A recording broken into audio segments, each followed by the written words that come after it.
So yes, my name is Clint Bertenshaw, and those who haven't attended one of my webinars before, I am the Manager of Commonwealth Programs at the Centre for Volunteering. And as you'll learn, I'm generally not in New South Wales. I am based down in Hobart. I left the mainland about 5 years ago. I was Sydney born and bred, and about 5 years ago, the wife and I decided to make the sea change. And what a sea change it was. Absolutely glorious down there. If just nice to be up here in Sydney a little bit to escape the icy weather that's apparently down there at the moment. And so, yeah, I work remotely. And a lot of the tools that I use and that I'll be talking about today are tried, true, and tested. There is no promotion behind anything I'm going to promote. No one's paid me. I wish they would. It'd be very nice. And not only do I work remotely, but I also volunteer remotely. And right now, I'm actually coming to you from out in Mount Druitt, because I'm up here in Sydney at the moment, staying with my father, whilst I had done a whirlwind tour in Sydney and then down to Melbourne and back to Sydney before I head back to Tassie, all the while still being able to keep doing what I do, including my volunteering duties with the radio station in Hobart that I volunteer for. And we'll talk a little bit more about that as well. So I can certainly put my money where my mouth is for this. And it really is because we have never been so connected. Let's face it, we have got these smart devices in our hands nearly 24/7. And if you're as bad as I am, they just about don't leave your hands. In fact, someone once asked me, which would I'd rather lose, my wallet or my phone? And it was a simple answer, my wallet. Because the reality is most of what's in my wallet now I can do from my phone anyway. In fact, if in Tasmania they just digitized my license, I don't think I need a wallet anymore. And as far as I know, with New South Wales, you guys have already got it, so I'm greatly jealous. The reality is that our phones have got so many great tools available to us. We've got mobile connectivity all the time. And so therefore, we are now more connected than ever. Yet when we think about work and volunteering, we almost put our old school minds on and go, oh, we've got to be sitting at a desk or we've got to be in a physical location. And the question I often pose to people is why? Gone are the days where you have to be standing on a factory line doing something physical. Now, admittedly, and I can see how many people we have on this webinar today, I have not been able to one-on-one talk to you all about your volunteering programs. That's certainly something you can contact the centre about and we can have those conversations. So there are going to be some of you who have got programs where you have to physically be there. That's fair enough. But where there's a little bit of leeway, flexibility, let's explore whether or not someone actually needs to be on site and then what tools are available to make that achievable. So what I'd like to do before we get into this, I like to sort of put yourselves into a bit of a thinking mindset. I want you to take a moment to reflect and just think about why do people volunteer and what are their motivations? Now, we all know that people volunteer to do good, to give back to community. Yeah, that's why these programs exist. But what else are volunteers getting out of that? Is it to learn new skills? Is it to sit there and maybe practice things that they don't get an opportunity to do in a 9 to 5? Is it the social connection? Is it the fact that maybe they just want to continually do something that gets the mind going? Whatever the reason is, people have motivations beyond just the doing good. I truly believe that. In fact, we refer to it as the volunteer pay packet. So have a think about what their volunteers are and then what their motivations are, why they volunteer, and then why do their motivations change? I know myself, due to COVID, my motivations for volunteering changed quite significantly. And it came about due to things like my working situation changing. I need to manage parenting with my wife. You know, she ended up picking up a different job, but now has her hours changed. So now we've got to work around looking after 2 small children. It may be that you want to continue volunteering and you had been volunteering quite avidly leading up to COVID, But maybe you're a grandparent and suddenly you've picked up more grandparent duties. Let's face it, maybe over COVID, your kids had turned around and thrown their kids at you, and now it's just something you do.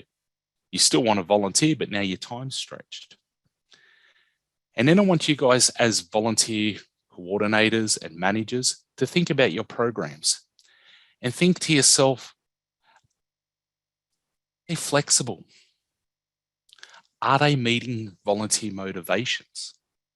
What barriers are people hitting? Now, often the only way to truly understand this is to do something really, really off the charts here. Have a talk to your volunteers, a real talk.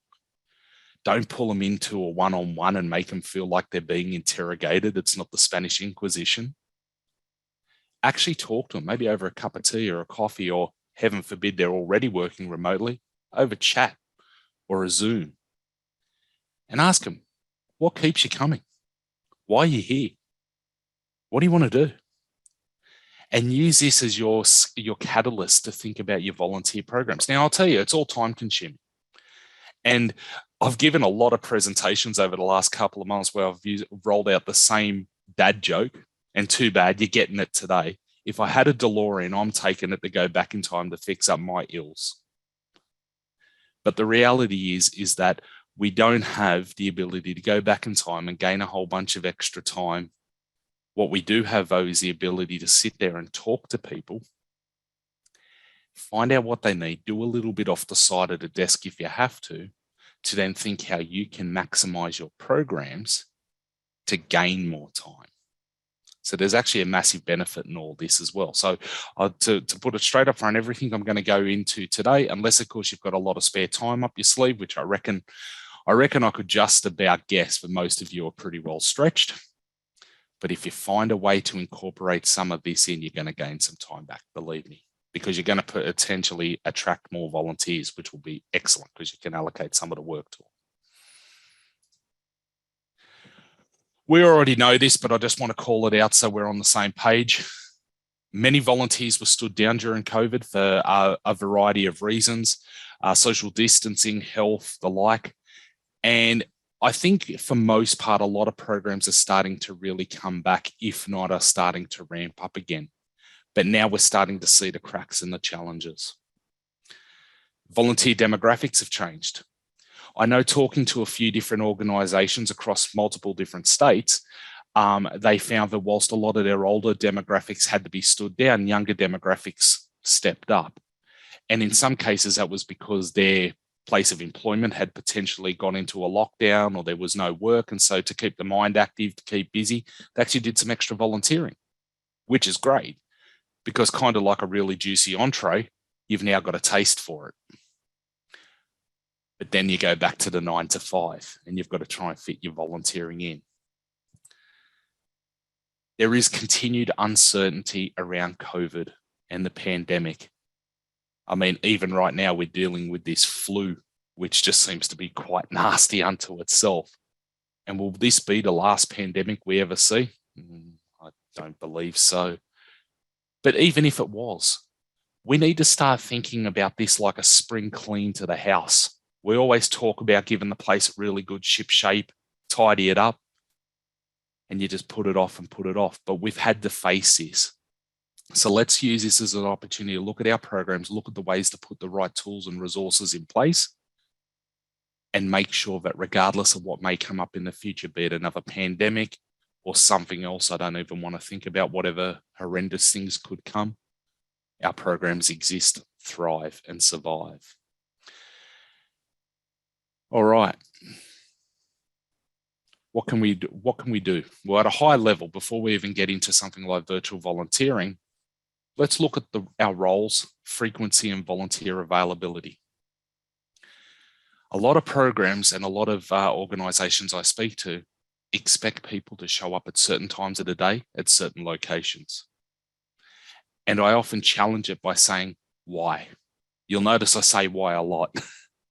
And the reason why I say that is because much like the old saying, if it ain't broke, don't fix it, our roles don't get looked at and reviewed and questioned. We don't necessarily think, well, hang on a second. if they don't have to show up to a set location but need someone to open up the building, why don't we just turn around and allow them to access it whenever they feel like it? If they're only doing an update to a website, for instance, why does that have to be done between 9 to 5? Why can't it be done at 10 o'clock at night when you're sick of watching Netflix and the reruns for the umpteenth time? What skill set is required? We are in a new age. And as someone who embraces technology, I can tell you now, you need to be on top of all the platforms. They're changing. It wasn't long ago we were all talking about getting onto MySpace. Then we're talking about getting onto Facebook. And heaven forbid now it's all about the TikTok. Oh, no, I'm not going to be doing any TikTok videos. I'll save the world from that. But this is how fast things are changing. And that's just social media. I remember the days when we used to sit there and it would be a massive big rollout when the new version of Microsoft Office would come out. And IT would come along and they'd install them on all the machines. And then there'd be an update and they'd go and run all the updates. And then heaven forbid we get a couple of years down the track and the next big version comes out. Now we've got Office 365 and we've got the latest version of Office when we want it in the cloud. And we're able to work collaboratively. And it's just one suite. There's a whole bunch out there. So we now need to have different people who can handle this change. And not just we need to replace our whole volunteer workforce because, you know, those who we have can't keep up with the technology. No. But have people who can take those who are maybe not so good with tech under their wing and help them out and show them, but it's not all that scary. And then you've also got to think about how much supervision do people need to get things done? Now, again, there are challenges sometimes around the different work we do with regulations and data and the information we may be gathering. And now obviously you have to look at your own. This is almost where I sound like I'm offering insurance advice and saying you need to, this is generic advice and you need to look at your own situation, maybe get a consult. But the reality is, just take a look at your roles and your programs and think, well, does someone really need to have someone else watching them in order to get the job done? In summary to what I've just told you, we've been told that people want to volunteer or volunteer more, but a lack of time is a major issue. Time is always an issue. We need to think about making our programs more flexible so they can fit into busy schedules. They can fit into when people have some spare time. We've already proved that remote working can work. Remote working, remote volunteering, it can work due to COVID lockdowns. So I think we need to embrace virtual volunteering. And what is it? Just in case, for whatever reason, you haven't heard the term before, it goes by a number of different names: online volunteering, e-volunteering, virtual volunteering. Effectively, it's all the same. It's being able to volunteer remotely using the online tools that are available. So I told you that I've been doing this for a while, and just so that I can really prove it, I'm putting my money where my mouth is. That photo you can see there was actually my setup during COVID. And I was volunteering for the radio station I was at. You'll see there that up on the left-hand side was my desk. In fact, it's almost similar set up to the desk I'm working at the moment at Dad's house, because that's actually out the back of Dad's house where I was stuck in Sydney for 4 months. You'll see the computer over on the right-hand side and the tablet. That was me recording my show. So I do a radio show for Edge Radio, youth radio station in Hobart, recording my show to send it down to them. No one knew where I was. They just knew that the show showed up. And also in the background there, I was updating their website, something that I do for them. Now you might say, yep, that's all well and good, Clint. You work for a radio station, good work, latest tech. No, I'll tell you now, the radio station I work for has no money, barely has 2 cents to rub together. So everything is done through passion and whatever else. But at the same time too, I was also managing the e-news for Men's Resources Tasmania from Sydney. They didn't even know I was stuck in Sydney, to be honest with you. I was also implementing a new website and member management system for them. And that was all done remotely whilst working. And during COVID, at the time, I wasn't working for the Centre for Volunteering. At this present point in time, I was freelance, and I was working for a number of different organisations through different contracts and the like. Some were in Sydney, some were in Tasmania. So it's very easy to do with the right tools. And the type of work I took on obviously meant that it was all in the cloud. And that came about through talking to some people. I actually had one contract where they were very hesitant for me to be in the office, for me to be away from the office. And I said, why?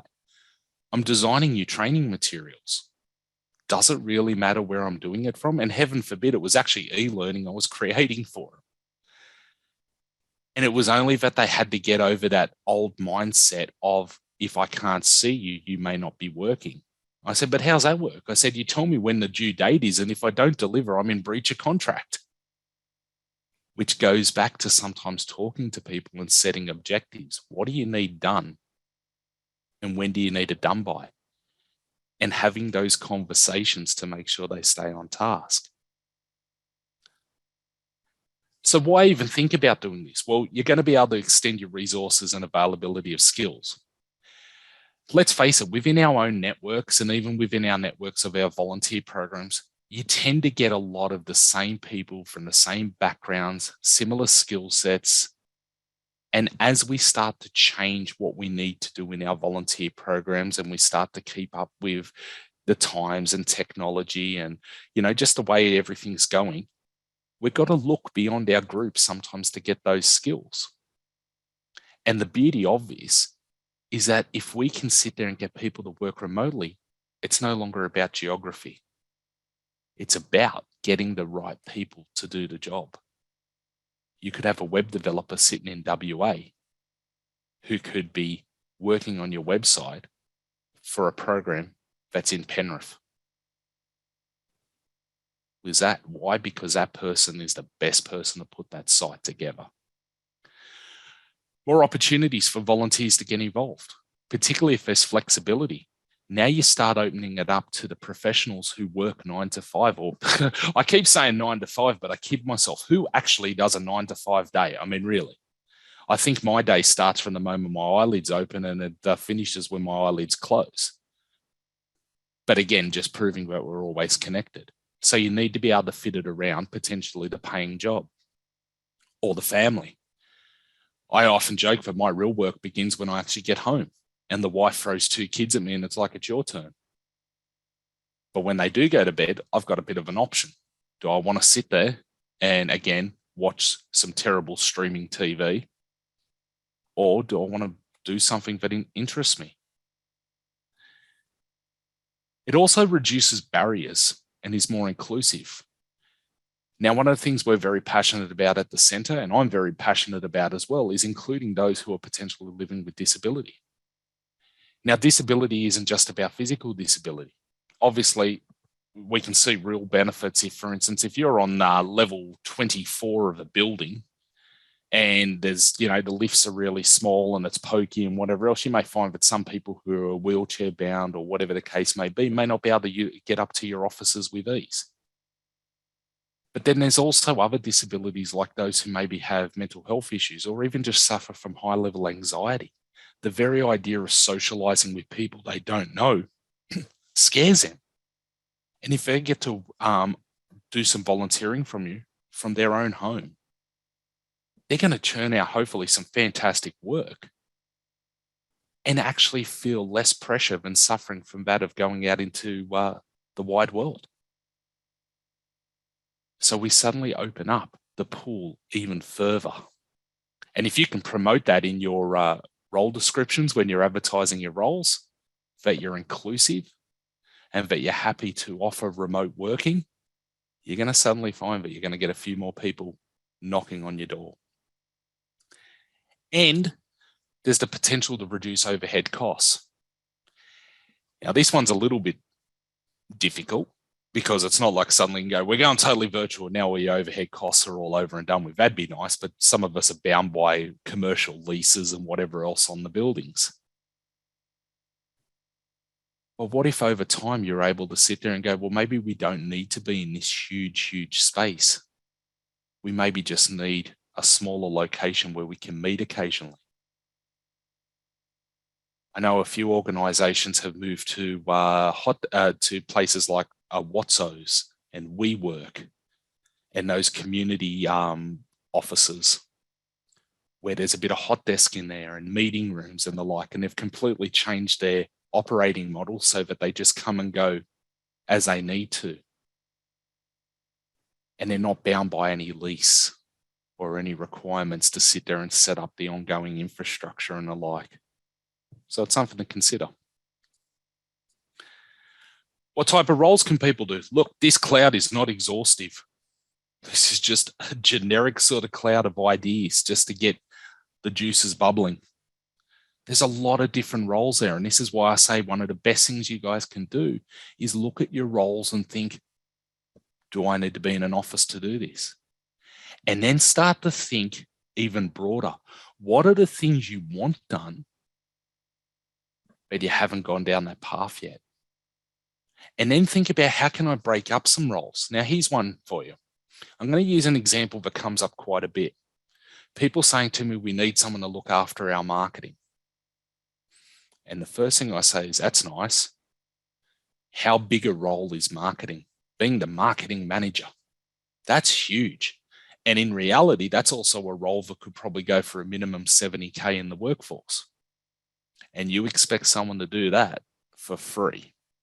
No, I challenge that. Think about how you could maybe get 3 or 4 volunteers to do that role. Get someone who maybe wants to write copy. They could be doing that in the evening or in the mornings or whatever the case may be when it fits in. Someone to create the social media graphics in, say, Canva. Someone who actually really knows how to get Facebook, Twitter, and LinkedIn to sing beautifully.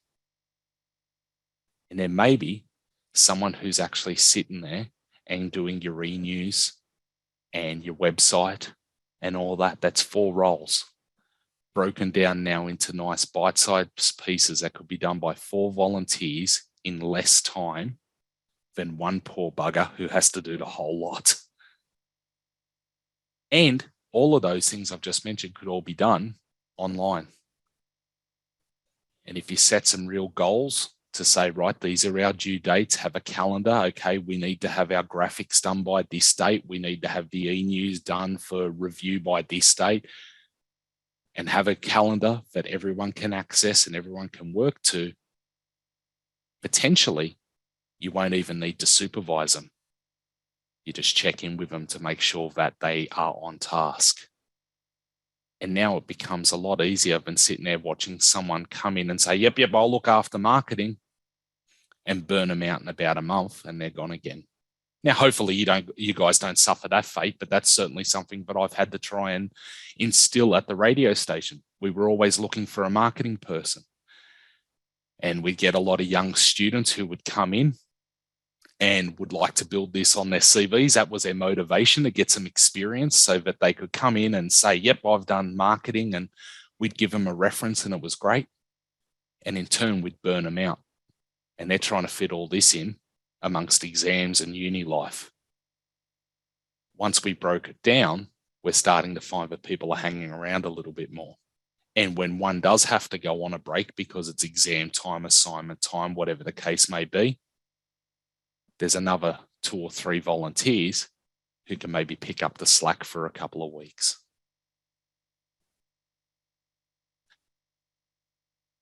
Now, like any good change, there's always challenges. And I'd love to say that this will be smooth sailing for all. Work's done here. See you later. Good luck. And it's all going to be great. No.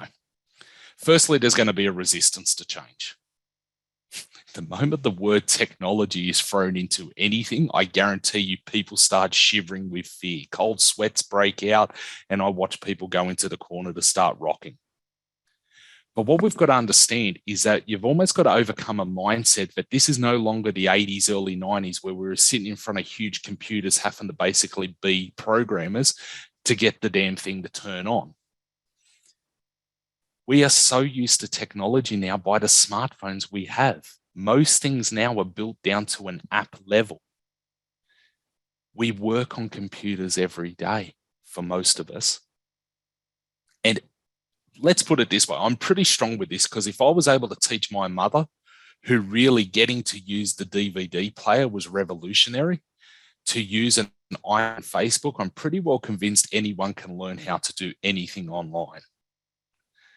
And to the lesser extent, even my old man's now using my mum's old iPad like it's going out of fashion. It's fantastic to watch. Sometimes it gives me a headache when I get a phone call and it's like, the iPad's broken. It's like, no, the iPad's not broken. It's just Facebook's not working.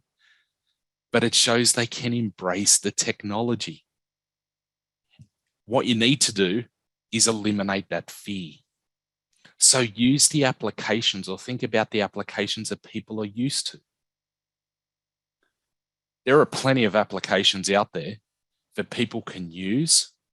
And as someone who loves technology, I embrace apps like I eat dinners. And if you've seen the size of me, I love a good feed. But the reality is that look at using what you're already using every day, so that you're taking away the barrier of, oh my God, it's something else I've got to install. Oh my God, it's something else I've got to learn. Take the time to teach them. And if you don't know how to, find a way to show them. There are plenty of videos out there on how to use a lot of programs easily. The best part about it is a wonderful video platform, but I'm sure you've all heard of YouTube. If there is something in existence, I'm pretty well convinced there's a YouTube video for it. Take some time to review a few videos and collate a bunch of videos as part of your training and get them to check it out. Maybe find someone within the team who's, like me, a bit of an avid tech nerd and willing to sit there and help people get over the hurdles as well and break it down for them. Make it seamless. Don't make it a mission. Change occurs when you keep people on track, keep them informed, but don't make it seem like it's a huge, huge thing. Just make it part and parcel. Put their minds at ease. Make it comfortable, not scary. All right, budget's a thing. But the best part about it is a lot of the tech that you would need to do your volunteer programs are free, if not pretty damn cheap for not-for-profits. I can't stress this enough. Do not purchase a program until you've asked them what the NFP rate is. They won't necessarily advertise it on their website, but when you hit them up, I've gotten some massive discounts on all kinds of applications. Trial the app out before you buy it so that you're not actually sitting there going, oh God, that was a wasted purchase. There's usually free versions of everything. And then think real careful about your physical role requirements. If it can be done online, it probably can be done from anywhere. Let's load boxes, hand out things, pull stuff around a store. Chances are, particularly a lot of the back office stuff, you can overcome it with some online stuff. Some considerations, think about your technological infrastructure. Just to reiterate what I was saying before, try not to go and throw everything but the kitchen sink at getting people to work online. Use what's already in place. Microsoft Office is fantastic. Google, a G Suite they're now calling it, Google Workspaces. It seems to change every other week. These are very easy to use tools that cover off Word, Excel, PowerPoint, and you don't even need to install the applications. In most cases, you can just do it through your browser. And the best part is you then don't need to sit there and think, oh my God, I've got to go out and buy a whole bunch of laptops for my volunteers. They've probably already got a laptop at home, but they're already using the Connect to Facebook. They'll run these apps perfectly fine. A lot of software, CRMs, member management systems, a lot of those are all cloud-based now as well. And they will run just within a browser. You just need half-decent internet. As we mentioned, make sure you train your stakeholders. your volunteers, those who are potentially looking after volunteers and the like, and work out the best way to do it so there's no fear. Like mentioned, I can't cover off everyone's policies, processes, and procedures, but you will need to give some consideration around online safety and work from home safety. So please do look into that. And there's plenty of support out there. The likes of Justice Connect, for example, could probably give you some advice on that. Talk to your, and then that leads into insurance. Please talk to your insurance providers to make sure that they are covered by being off-site. And then think about the cost to the organisation and to volunteers. There may be a requirement to potentially cover some internet usage, but it may be minimal. It could even be as simple as going and buying a bunch of $10 data SIMs through someone like, I don't know, Boost or Belong, which will give them a little bit of data to tether to their devices if need be, or to be so that they're not using their mobile bills. But the beauty is we're now in a time where you almost get an infinite amount of data for next to nothing on both fixed line and mobile plans.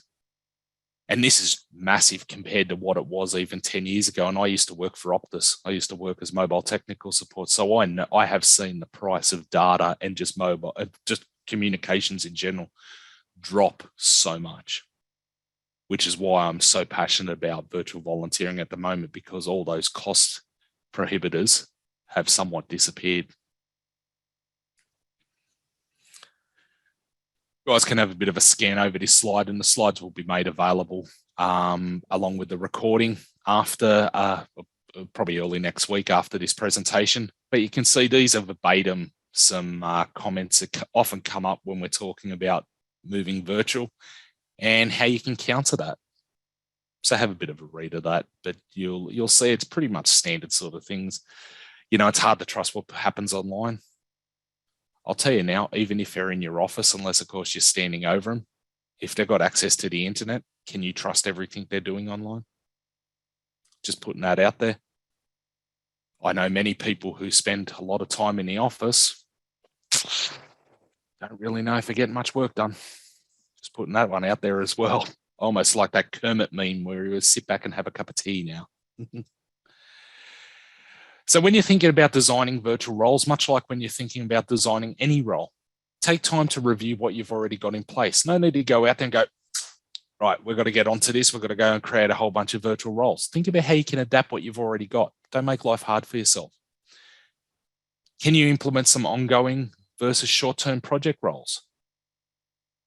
Great way to test this out. Okay, we need to run a campaign for an event we've got coming up. Let's test this out by getting a virtual team mobilized. And no need to go advertising because we've already got a bunch of people on our volunteer workforce who are just aching to be able to do this remotely. Give it a trial, see how it goes. And most importantly, really think about the skills that are required. Doesn't mean you need to have someone who is an absolute tech nerd when all they're going to be doing is updating spreadsheets. You just need someone who knows how to update spreadsheets. If you're looking for someone who knows how to update the website, great, find someone who knows how to update a website. And if you need to reach far and wide, feel free to reach far and wide, because the beauty of it is you're no longer going to be bound by, is someone willing to travel to my location, which is going to be fantastic. I cannot stress this enough. Whenever it comes to working with any remote team, and I have managed remote teams for a long time, communication is key. Communication's key in life in general. I don't even need to go down that path. But communication with people so that they feel like they still belong and that they're still being heard is really critical. So make sure you set up time to talk to the teams. And find out off them, how do they want to communicate? Don't create another communication channel to tick a box. If they'd prefer to chat through Facebook Messenger, great. Set up a little Facebook Messenger chat. If they like email, great. If you're like me, if I get another email, I'm going to pull my hair out. Don't talk to me via email. Find out the best way. Maybe someone's just really wants to just once a week, maybe even for a half hour, I want to have a quick Zoom call or a Teams call, because I don't want to come down to the office, but this is the next best thing, being able to eyeball you. And we've got that technology now. It's fantastic. And I can already see just from the different windows that are in front of me. I've got some people who are in offices. I can see some of you at home. I can see some of you on your mobile devices because you get the little parallel window. How good is it that we can be anywhere? Understand and support your volunteer skill levels. Going back to the fear factor. Some of this stuff might be very easy for yourselves. It may induce fear into your volunteers. Some of this may be simple for your volunteers and you don't want to be talking down to them on it. Work with them, find out what they know, what they don't know, how do they feel, and work that into how you're going to manage it. And again, take your time and implement through iteration. Don't throw everything but the kitchen sink at this. Take your time. Go only as fast as you guys need to. Rome wasn't built in a day, and great virtual volunteering isn't either. It takes time. Adapt. Some great tools that are out there, just to show there's so many of them, and none of this is endorsed. I've used pretty much 98% of these, so I can say they all work. But it just goes to show you've got a lot there, and they're all what's called device agnostic. They work on mobile, they work on PC, they work on Mac. When we're talking mobile, if we really want to get into it, they work on iOS, they work on Android. Hell, some of them even worked on the old Microsoft mobile, if anyone's still got any of those alive. There are apps available, and that means that your whole team can get involved, as opposed to some of the more device-specific ones. So I know there's often a challenge when people are using, say, things like iOS and some of the very iOS-specific apps. And then you find out that, part of your team can't use it because they're on Android. Mac apps versus Windows apps. The good thing is, though, guys, what I can tell you is thanks to the internet becoming so, I won't say it's reliable, but it's far better than what it was quite some time ago. And the fact that browsers now are so powerful, a lot of apps exist in the cloud and they're just run through browsers. So you don't necessarily even need to install anything, which is fantastic, which is also great for security as well. But again, when it comes to security, please, if you've got IT departments, if you've got rules and regulations, please talk to those people first as well. Everyone's security levels and what you need to do as far as IT in your organizations will be different. And then when you've implemented these programs, promote the benefits. And, what was it? Field of dreams. If you build it, they will come. Okay, it might be a little bit slower than that, but get out there, promote in your roles that you've got flexibility, that you could volunteer potentially anywhere. Build a portfolio of projects and references. I can't stress this enough, and this actually feeds into a lot of the other presentations I have given and will be giving over the coming months. A lot of people, again, are trying to get something out of volunteering as part of the volunteer pay pack, and often it's about developing skills.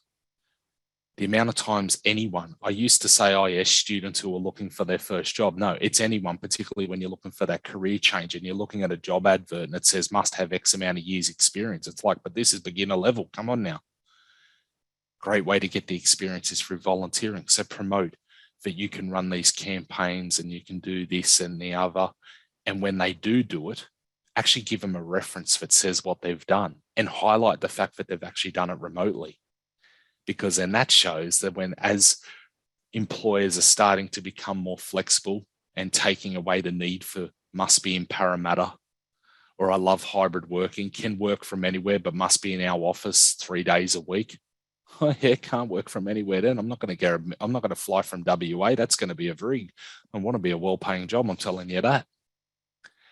But as they start to take away those requirements, being able to see that not only can you do the work and you've affected great change within an organization, but you've done it remotely, that's going to look great when you're sitting down looking for a potential career change or even just a step up, step sideways, whatever people want to do. Develop new skills. This might be a great opportunity too for someone who's sitting there thinking, I really would like to maybe get involved in a bit of web development. I've done a bit of it, but I haven't got the time to sort of sit there and do it during my 9 to 5. Any chance I can work on your website or a component of your website and do it after hours? Let them have a go. Maybe put some backups and that in place first. I'm not certainly saying give people the keys to the car and they don't have a license yet, but, great opportunity. And it can actually generate social connection, potentially outside the local area. Turns out you get a couple of volunteers who are working, maybe 100 kilometers away from your office. Maybe they'll go and have a cup of coffee. Or heaven forbid, maybe people just like talking online after hours through Facebook, through whatever. And they're building that social connection without actually having to be in a physical office or a workspace having tea and coffee and bickies. Now, don't get me wrong, I'm all for the coffee, but I'm also all for the coffee doing it at home as well. And you're creating an inclusive and diverse workplace, and I can't stress that enough, promote that. Because there are a lot of people out there who are looking for roles in volunteering, but they are worried that they're going to have a lot of hard conversations. If you can promote that and you endorse that, then you're likely to get someone knocking on your door to say, hey, let's talk. So tap into new audiences, new volunteers, new skills, and future-proof your programs. That almost sounds like a really nice sales pitch right there of virtual volunteering. But I do believe in what I say. And you can see there, I've just put a bunch of icons there just to show how far we've come with social media and all the various platforms. And I pose this to you. If you have no idea what those icons mean, potentially virtual volunteering is going to work for you, because you might want to find some people who do. Because the times they are changing, and very soon Facebook on the far left, I can see will go the way of the dodo, maybe, possibly, maybe I'm hoping. And now we've got TikTok over there. Maybe in about 6 months' time, we'll all be doing little dance videos to promote our volunteer programs. We'll see.